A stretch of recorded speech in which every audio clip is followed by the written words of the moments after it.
اقوالیں زریں دی golden words مسجد کی فضیلت۔ اللہ تعالیٰ نے فرمایا، اللہ کی مسجد کو صرف وہی لوگ آباد کرتے ہیں جو اللہ اور آخرت کے دن پر ایمان لاتے ہیں۔ سورہ توبہ۔ حدیث شریف میں ہے، جس شخص نے اللہ تعالیٰ کی رضا کے لیے مسجد بنائی، اللہ تعالیٰ اس کے لیے جنت میں محل بنائے گا۔ حدیث شریف میں ہے، تم میں سے کوئی مسجد سے محبت رکھتا ہے تو اللہ تعالیٰ اس سے محبت رکھتا ہے۔ حدیث شریف ہے، تم میں سے جب کوئی شخص مسجد میں داخل ہو تو بیٹھنے سے پہلے 2 رکعت نماز ادا کرے۔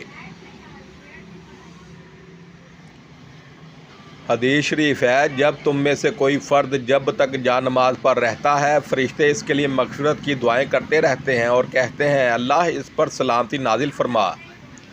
یہ دعائیں اس وقت تک جاری رہتی ہیں جب تک وہ کسی سے بات نہ کرے یا مسجد میں سے نہ نکل جائے۔ حدیث شریف میں ہے، تو جب تم کسی ایسے آدمی کو دیکھو جو مسجد میں آنے کا عادی ہو تو اس شخص کے ایمان کی گواہی دو۔ حدیث مبارکہ ہے کہ الہامی کتابوں میں موجود ہے کہ زمین پر مسجد میرا گھر ہے اور ان کی تعمیر و آبادی میں حصہ لینے والے میرے زائر ہیں۔ بس خوشخبری ہے اس شخص کے لیے جو اپنے گھر میں طہارت حاصل کر کے میرے گھر میں میری زیارت کو آتا ہے۔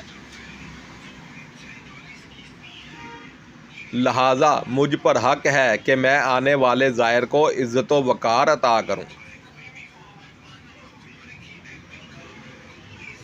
حدیث مبارکہ ہے، آخری زمانہ میں میری امت کے کچھ ایسے لوگ ہوں گے جو مسجدوں میں آئیں گے اور گروہ بنا کر دنیاوی باتیں کرتے رہیں گے اور دنیا کی محبت کے قصے بیان کریں گے۔ اللہ تعالیٰ نے فرمایا، ان کا میرے دین میں کوئی حصہ نہیں۔ جو شخص مسجد میں بیٹھا ہے گویا وہ اللہ کی مجلس میں بیٹھا ہے، لہٰذا اسے چاہیے کہ بھلائی کی باتیں کرے۔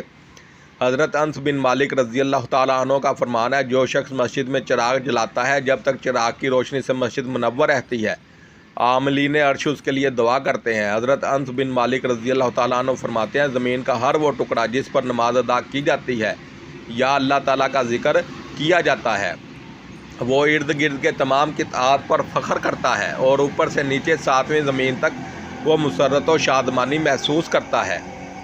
اللہ پاک ہمیں مسجد آباد کرنے کی توفیق عطا فرمائے، آمین ثم آمین۔